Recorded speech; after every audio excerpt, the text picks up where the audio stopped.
I want to start by sharing the story of a child who grew up in an environment where neglect was a daily reality.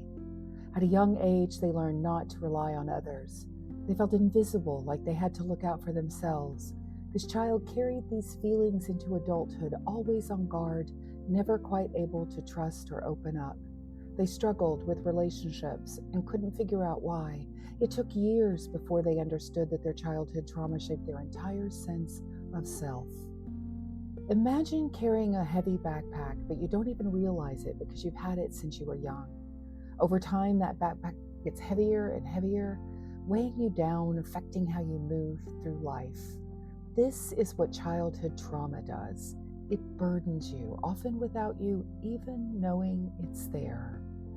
Childhood trauma isn't always easy to spot. It can come from neglect, abuse, witnessing violence, or even from things that might seem small, like being constantly criticized or ignored. But these early experiences can have profound impacts, shaping how you react to stress, how you connect with others, and even how you see yourself. Have you ever noticed yourself reacting strongly to something and you're not sure why? Maybe a small criticism or feeling rejected by a friend, triggering a tense response. This might be your inner child, the part of you still carrying that invisible backpack, responding to past trauma. Talking about childhood trauma isn't easy. It can be deeply uncomfortable, even painful to confront those early experiences. But I want to remind you, as painful as these memories may be, they don't have to define your future. Healing is possible, and you don't have to carry this burden forever. Right now, I want to invite you to take a moment.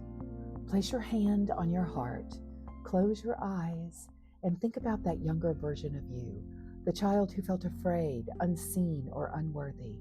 What would you want to say to them? How can you start to be there for that part of yourself? Childhood trauma doesn't just disappear as we grow older. It stays with us, shaping our relationships, how we handle conflict, and even our self-worth. These patterns often come from a place we overlook, our earliest years. But by recognizing the roots of this pain, we can begin to heal. Healing from childhood trauma is a journey, but it's one you don't have to walk alone. Your past doesn't have to define your future. Childhood trauma can leave lasting scars, but healing is possible. Take the first step towards freedom and transformation and reach out for the support you need. Discover how you can reclaim your life.